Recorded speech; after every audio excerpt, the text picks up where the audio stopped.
اعلیٰ حضرت مفتی اعظم حجت الاسلام بریلی تجھے سلام۔ بسم اللہ الرحمن الرحیم۔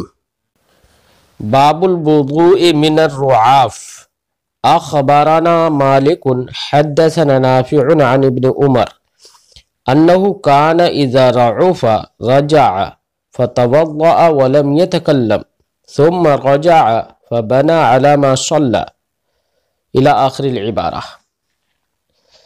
پیارے بچوں، آج کے اس سبق میں رعاف یعنی نکسیر، جو ناک سے خون کبھی کبھی نکلنے لگتا ہے، جس کو نکسیر پھوٹنا کہتے ہیں، تو نکسیر سے وضو واجب ہوگا یا نہیں ہوگا، کب واجب ہوگا، اس تعلق سے امام مالک رضی اللہ تعالی عنہ یہاں پر روایتیں باب کے اندر ذکر کر رہے ہیں۔ اس تعلق سے جو روایتیں یہاں پر باب میں مذکور ہیں، ان روایتوں سے امام اعظم رضی اللہ تعالی عنہ اور دیگر بہت سارے فقہائے کرام کے مذہب کو تائید ہوتی ہے، کیونکہ امام اعظم رضی اللہ تعالی عنہ اسی کے قائل ہیں کہ جسم سے پیپ یا خون چاہے کہیں سے نکلے، یعنی نکسیر پھوٹ جائے، تو اگر اتنا خون نکلے کہ وہ بہنے لگے تو یہ ناقض وضو ہے امام اعظم رضی اللہ تعالی عنہ اور ان کے اصحاب اور دیگر اہل عراق کے نزدیک۔ جبکہ اس سلسلے میں امام مالک اور امام شافعی رضی اللہ تعالی عنہ کا یہ کہنا ہے کہ ما خرج من السبیلین ناقض وضو ہے۔ ان کے علاوہ اگر جسم سے خون، پیپ یا کچھ اور ایسی چیز نکلتی ہے، وہ ناقض وضو نہیں ہے، مثلا قے نکلتی، قے کسی نے کر دی، تو ان کے نزدیک وہ ناقض وضو نہیں ہے۔ یہاں تک کہ امام مالک رضی اللہ تعالی عنہ یہ بھی فرماتے ہیں کہ کوئی بھی حد سے جسم سے خارج ہو، یہاں تک کہ مخرجین یعنی سبیلین سے کوئی بھی حد خارج ہو، چاہے وہ ذکر سے ہو یا دبر سے ہو یا قبل سے ہو، اور خروج معتاد نہ ہو، یعنی پاخانہ، پیشاب اور ریح جو کہ معتاد ہیں، عادی طور پر مخرجین سے نکلتے ہیں، ان کے علاوہ اگر کوئی بھی چیز نکلی یا کچھ بھی ہوا تو وہ ناقض وضو نہیں ہے، چاہے وہ نیند ہو یا دبر سے نکلنے والا خون ہی ہو یا کیڑا ہو یا کوئی بھی چیز ہو، اس طریقے سے اگر کوئی بھی غیر معتاد طریقے سے نکلی تو امام مالک کے نزدیک وہ ناقض وضو نہیں ہے۔ اور امام شافعی رضی اللہ تعالی عنہ نے رعاف اور دیگر وہ خون جو جسم سے نکلتے ہیں، ان کے بارے میں بھی امام شافعی کا بھی یہی قول ہے جو امام مالک کا ہے۔ صرف اتنا فرق ہے امام شافعی اور امام مالک کے قول میں کہ امام شافعی رضی اللہ تعالی عنہ کے نزدیک مخرجین یعنی سبیلین سے جو خون نکلتا ہے یا کوئی اور چیز نکلتی ہے، پتھری ہے یا کیڑا ہے، کچھ بھی نکلتا ہے، تو وہ ناقض وضو ہے، یعنی مخرجین سے جو بھی نکلے امام شافعی کے نزدیک ناقض وضو ہے، اور امام مالک رضی اللہ تعالی عنہ کے نزدیک مخرجین سے معتاد طریقے سے جو چیز نکلتی ہے صرف وہی ناقض وضو ہے، اس کے علاوہ کچھ بھی ناقض وضو نہیں ہے۔ امام مالک رضی اللہ تعالی عنہ بنا کے قائل ہیں، وہ کہتے ہیں کہ جب ناقض وضو ہے ہی نہیں اب اگر کسی شخص کو یہ کیفیت طاری ہوئی، اس کے خون نکل آیا، رعاف ہوا، نکسیر پھوٹ گئی، اور وہ نماز سے پھر کر چلا گیا، وضو کیا اس نے اور وضو کر کے لوٹا، تو وہ بنا کر سکتا ہے نماز پر؟ یعنی جتنی نماز پڑھ چکی ہو اس کے آگے نماز پڑھے گا یا شروع سے نماز پڑھے گا؟ اس تعلق سے امام اعظم رضی اللہ تعالی عنہ تو فرماتے ہیں کہ جب تک کہ منافی صلات کوئی بھی امر نہیں پایا گیا ہے، مثلا بات چیت نہیں کی ہے، تو وہ اپنی نماز پر بنا کرے گا۔ اور بہت ساری احادیث سے یہ بات ثابت ہوتی ہے کہ بنا کر لے گا۔ جلیل القدر صحابہ کرام سے روایتیں امام محمد نے یہاں پر جو ذکر کیے ہیں، ان سے سب سے یہ سمجھ میں آتا ہے کہ جب تک گفتگو نہیں کی ہے اس وقت تک وہ اپنی نماز پر بنا کر لے گا، چاہے 1 رکعت پڑھی ہو یا 2 رکعت پڑھی ہو، نماز پر بنا کرے گا، آگے نماز پڑھے گا۔ امام مالک رضی اللہ تعالیٰ عنہ فرماتے کہ اگر 1 رکعت مکمل نہیں ہوئی ہے، رکوع سجود نہیں ہوئے ہیں، تب جا کر وضو کر کے جب یہ آئے گا تو ایسی صورت میں یہ دوبارہ سے تکبیر کہہ کے اپنی نماز مکمل کرے گا یعنی دوبارہ سے نماز پڑھے گا۔ اور اگر 1 رکعت مکمل کر چکا ہے، اس کے سجدے کر چکا ہے، تو یہ اگر گیا وضو کرنے کے لیے تو خون کو دھو کر آیا تو یہ اپنی نماز پر بنا کر سکتا ہے سوائے جمعہ کے، کیونکہ جمعہ میں تو جامع مسجد کے اندر ہی جمعہ پڑے گا، اس میں بنا کرنے کا اس کے لیے حکم امام مالک رضی اللہ تعالیٰ عنہ نہیں دیتے ہیں۔ یہ امام مالک رضی اللہ تعالیٰ عنہ کا قول ہے، جبکہ امام شافعی رضی اللہ تعالیٰ عنہ یہ فرماتے ہیں کہ اگر کوئی شخص، کیونکہ ان کے نزدیک وضو یہ رعاف وغیرہ قے وغیرہ ناقض وضو نہیں ہے، ان کے نزدیک بھی ناقض وضو نہیں ہے، لیکن اگر کوئی شخص پھر کر گیا تو اس کی نماز ہی فاسد ہو جائے گی۔ اس لیے نہیں کہ رعاف ہوا ہے یا خون نکل آیا ہے، تو اس لیے نہیں، بلکہ اس لیے وہ کہتے ہیں کہ استقبال قبلہ جو شرط تھا وہ فوت ہوا، اس لیے نماز اس کی فاسد ہو جائے گی۔ یہ امام مالک اور امام شافعی رضی اللہ تعالیٰ عنہ کا مذہب ہے، جبکہ امام اعظم رضی اللہ تعالیٰ عنہ کا مذہب یہ ہے اگر جسم سے کہیں سے بھی، چاہے رعاف ہو یا کسی نے تھوکا اور منہ میں تھوک آیا، وہ منہ میں خون آیا اور وہ اتنا ہے کہ غالب ہے، تو امام اعظم رضی اللہ تعالیٰ عنہ کے نزدیک یہ ساری چیزیں ناقض وضو ہے، اور ایسا شخص جائے گا اور اپنا وضو کرے گا، وضو کر کے لوٹ کر جب آئے اور بات چیت اس نے نہیں کی ہے تو ایسی صورت میں وہ اپنی نماز پر بنا کرے گا۔ یہاں پر جو مذکور روایتیں ہیں امام اعظم رضی اللہ تعالی عنہ کی مذہب کی تائید کرتی ہیں اور مضبوط روایتیں ہیں، صحیح روایتیں ہیں۔ ہم یہاں پر ایک روایت جس کو سنن دارقطنی نے پیش کیا ہے اس روایت کو ہی پیش کرتے ہیں۔ اس روایت کو لے کر آج کے یہ جو غیر مقلدین ہیں وہ ڈھنڈورا پیٹتے ہیں، اور ان کا کہنا یہ ہے کہ چاہے خون سر سے لے کر پیر تک بہہ جائے وہ ناقض وضو نہیں ہے۔ اور حوالے کے طور پر سنن دارقطنی کی وہ روایت پیش کرتے ہیں جس روایت کو میں آپ کے سامنے ذکر کر دیتا ہوں۔ روایت ہے عن عبد الملک بن مہران عن ابن عباس ان رجلا قال یا رسول اللہ انی کلما توضأت سأل فقال رسول اللہ صلی اللہ علیہ وسلم اذا توضأت فسال من قرنک الى قدمک فلا وضوء علیک۔ یعنی عبد الملک بن مہران نے روایت کی حضرت عبداللہ ابن عباس رضی اللہ تعالیٰ عنہ سے کہ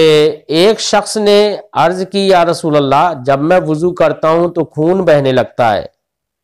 تو رسول اللہ صلی اللہ علیہ وسلم نے ارشاد فرمایا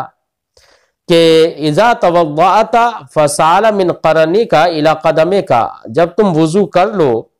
تو اس کے بعد خون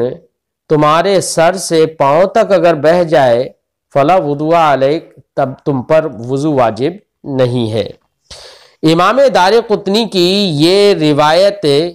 بالخصوص غیر مقلدین پیش کرتے ہیں، لیکن اس کا جواب یہ ہے کہ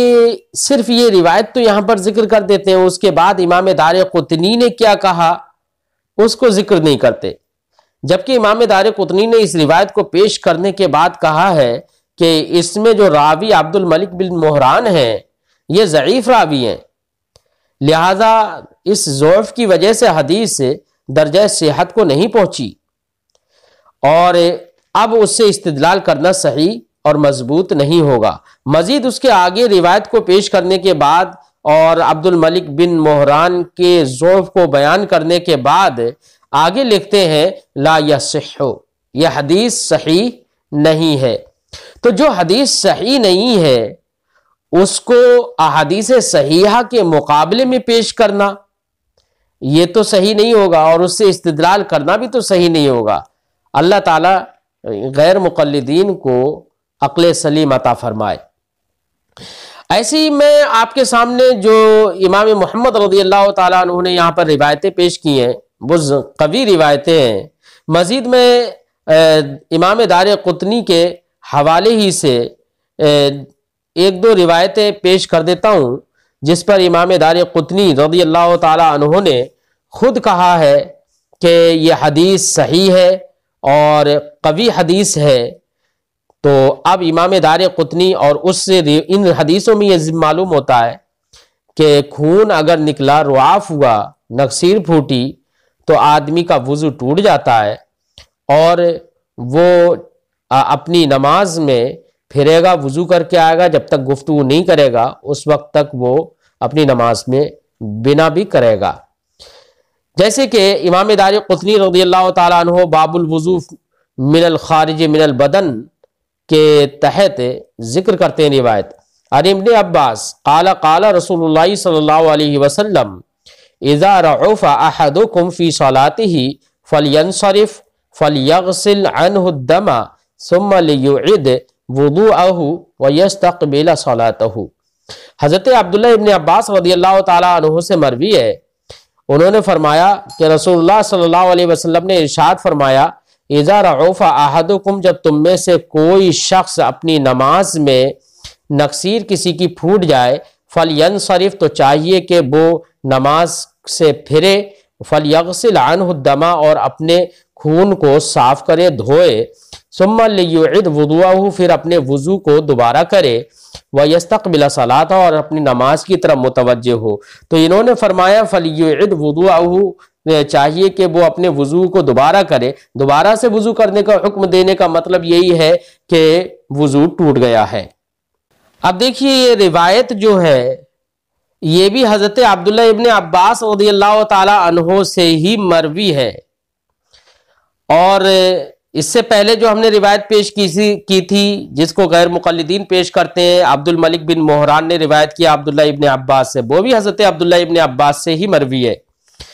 کہ حضرت عبداللہ ابن عباس نے وہ فرمایا، جبکہ اس روایت میں عبد الملک بن مہران کو امام دارقطنی نے فرمایا تھا کہ وہ ضعیف ہیں، اور اس روایت کے بارے میں نہیں فرمایا ہے کہ یہ ضعیف ہے، بلکہ اس روایت کو امام دارقطنی نے فرمایا ہے کہ روایت صحیح ہے، اور صحیح الاسناد یہ حدیث ہے، امام دارقطنی نے یہ فرمایا۔ ایسے ایک دوسری روایت امام دارقطنی نے ہی ذکر کی ہے، وہ روایت ہے عن سلیمان قال رآنی نبی صلی اللہ علیہ وسلم سال من انف دمن فقال احدث وضوءا قال المحاملی احدث لما حدث وضوءه، احدث فرمایا۔ حضرت سلیمان رضی اللہ تعالیٰ عنہ سے مروی ہے کہ وہ فرماتے ہیں کہ مجھے نبی کریم صلی اللہ علیہ وسلم نے دیکھا میری ناک سے خون بہ رہا ہے، تو سرکار نے ارشاد فرمایا احدث وضوءا، وضو کرو دوبارہ۔ امام محملی فرماتے ہیں کہ سرکار نے احدث جو فرمایا وہ اس لیے فرمایا لما حدث وضوءہ، کیونکہ ان کا وضو ٹوٹ گیا تھا۔ اس سے بھی پتہ چلا کہ ناک سے نکلنے والا جو خون ہے یعنی نقصیر کہو تو وہ ناقض وضو ہے۔ ان احادیث صحیحہ جو کہ صحیح الاسناد احادیث ہیں، ان احادیث سے یہ پتہ چلا، ان کو بھی امام دارقطنی ہی نے ذکر کیا ہے، اور باب الوضو، باب فی الوضو من الخارج من البدن کے اندر اس کو ذکر کیا ہے۔ تو اس سے پتہ چلتا ہے کہ رعاف ناقض وضو ہے، اس لیے غیر مقلدین کا پیش کرنا اور اس پر ڈٹے رہنا کہ سر سے لے کے پیر تک چاہے خون بہہ جائے وہ ناقض وضو نہیں ہوگا، یہ ان کی نادانی ہے اور حدیث کی قلت فہم ہے۔ اب چلیے کہ کچھ روایتیں اب اس باب کی پڑھ لیتے ہیں اور ان کا ترجمہ کر لیتے ہیں۔ خلاصہ باب کے طور پر میں نے جو ذکر کیا، مجھے امید ہے کہ آپ کے بات سمجھ میں آ گئی ہوگی۔ باب الوضوء من الرعاف، نکسیر پھوٹنے سے وضو کرنے کا بیان۔ اخبرنا مالک حدثنا نافع عن ابن عمر انه كان اذا رعف رجع فتوضأ ولم يتكلم ثم رجع فبنى على ما صلى۔ ہمیں خبر دی امام مالک نے، وہ فرماتے ہیں ہم سے حدیث بیان کی نافع نے، وہ روایت کرتے ہیں عبداللہ ابن عمر سے، انه كان اذا رعف، کہ حضرت عبداللہ ابن عمر کو جب نکسیر پھوٹ جاتی تھی، رجع تو وہ نماز سے پھر جاتے تھے اور اپنے وضو کرنے کی جگہ پر جاتے تھے، فتوضأ تو فوراً جا کر وضو کرتے تھے۔ تو اس سے پتہ چلا کہ اگر فا کا جو فتوضأ میں فا جو ہے تعقیبیہ، اس سے یہ پتہ چلتا ہے کہ جیسی نکسیر پھوٹے فوراً آدمی کو جا کر وضو کرنا چاہیے۔ ولم یتکلم، اور وہ بات نہیں کرتے تھے، ثم رجع، پھر لوٹ کر آتے تھے، فبنا علی ما صلی، تو جتنی نماز پڑھ چکے ہوتے تھے اسی پر بنا کرتے تھے۔ اس سے بھی پتہ چلا صحابی رسول ہیں عبداللہ ابن عمر اور جلیل القدر صحابی رسول ہیں، تو انہوں نے ان کا یہ عمل ہے کہ وہ جا کر وضو کرتے تھے۔ اچھا، ان لوگوں کا یہ کہنا ہے، جو لوگ ناقض وضو رعاف کو قرار نہیں دیتے، وہ یہ کہتے ہیں کہ جن جن روایتوں میں یہ ہے کہ ناقض وضو ہے، ان روایتوں میں جو وضو کرنے کا حکم دیا گیا ہے یا صحابی رسول نے وضو کیا ہے، اس وضو سے مراد وضو لغوی ہے، یہ لوگ یہ کہتے ہیں۔ جبکہ ائمہ نے اس بات کی صراحت کر دی ہے کہ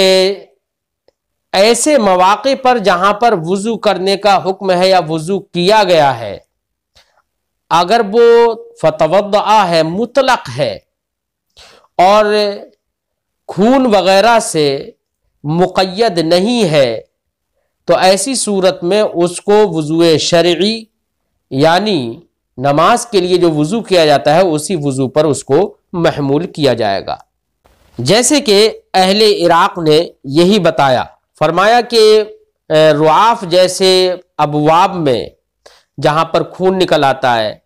تو ایسی مواقع پر جہاں پر بھی وضو کرنے کا حکم ہے یا وضو کیا ہے صحابی رسول نے، تو فرماتے ہیں کہ ان الوضوء اذا اطلق ولم يقید بغسل دم او غیرہ فهو الوضوء المعلوم للصلاۃ۔ آپ جان لیجئے یہاں پر خون وغیرہ سے مقید نہیں ہے۔ اب آپ یہ نہیں کہہ سکتے کہ ہر جگہ جہاں پر خون کا موقع ہو تو وہاں پر اگر وضو کیا اور خون وغیرہ سے مقید نہ ہو تو خون دھونا مراد نہیں ہوگا۔ وضو لغوی یعنی خون کو صاف کرنا اور ہاتھ کو صاف کرنا یہ مراد نہیں ہوگا، بلکہ اہل عراق فرماتے کہ اس سے مراد نماز کا وضو ہوگا یعنی وضو شرعی ہوگا۔ اخبرنا مالک حدثنا یزید بن عبداللہ بن قسیط انہ رأى سعید بن المسیب، ہم سے حدیث بیان کی امام مالک نے، وہ فرماتے ہیں ہم سے حدیث بیان کی یزید بن عبداللہ بن قسیط نے، وہ فرماتے ہیں کہ انہ رأى سعید بن المسیب، کہ انہوں نے سعید بن مسیب جو کہ صحابی رسول ہیں، جلیل القدر صحابی رسول ہیں، ان کو دیکھا رعوفا، اس حال میں کہ ان کی نکسیر پھوٹ گئی ہے، وہو یصلی، اور وہ نماز پڑھ رہے ہیں، نماز کی حالت میں نکسیر پھوٹ گئی تھی۔ فَأَتَى حُجْرَةَ أُمِّ سَلْمَةَ، تو حضرت سعید ابن مسیب رضی اللہ تعالیٰ عنہ فوراً، چونکہ مسجد نبوی میں نماز پڑھ رہے تھے، تو جو قریب جگہ ہو جہاں پر پانی مل جائے اور وضو کیا جا سکے تو ایسی جگہ پر ہی جانا چاہیے۔ تو سب سے قریب حضرت ام سلمہ رضی اللہ تعالی عنہا جو کہ نبی کریم صلی اللہ علیہ وسلم کی زوجہ ہیں اور امہات المومنین سے ہیں، ان کے حجرہ مبارکہ میں حضرت سعید ابن مسیب تشریف لائے۔ فَأُتِيَ بِوَضُوءٍ، تو ان کے پاس وضو کا پانی لایا گیا۔ اس کا مطلب یہ ہے کہ ان کے رعاف کو اور ان کی نقصیر کو پھوٹتا ہوا دیکھ کر کسی نے فوراً سمجھا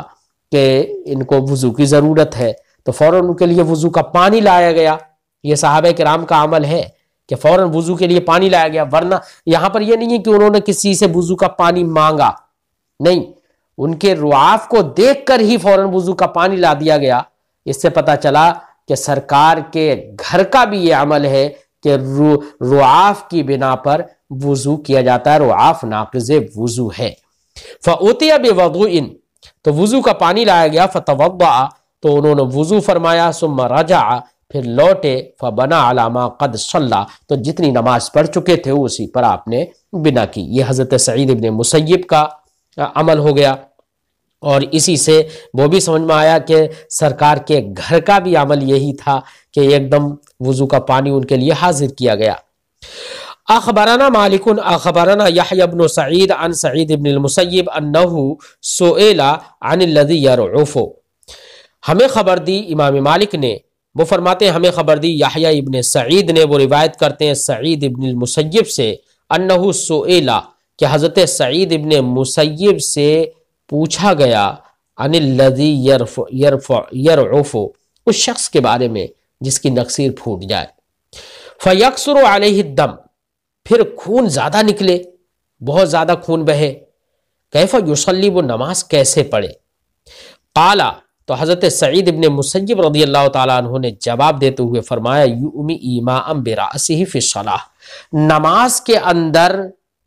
اپنے سر کے ذریعے سے اشارہ کر کے نماز پڑھے گا۔ مطلب یہ ہے کہ سجدہ کرنے میں نقصیر پھوٹ گئی ہے، سجدہ کرنے کا کرے گا اگر تو اسے یہ اندیشہ ہے بہت زیادہ خون بہے گا، خون رکے گا نہیں، تو ایسی صورت میں حضرت سعید ابن مسیب نے فرمایا کہ ایسی صورت میں وہ شخص سجدہ نہ کر کے بلکہ سر سے اشارہ کرے گا سجدے کا، تاکہ نماز بھی جاری رہے، اور اشارے سے، اشارہ چونکہ اب ایسی صورت میں سجدے کا قائم مقام ہوگا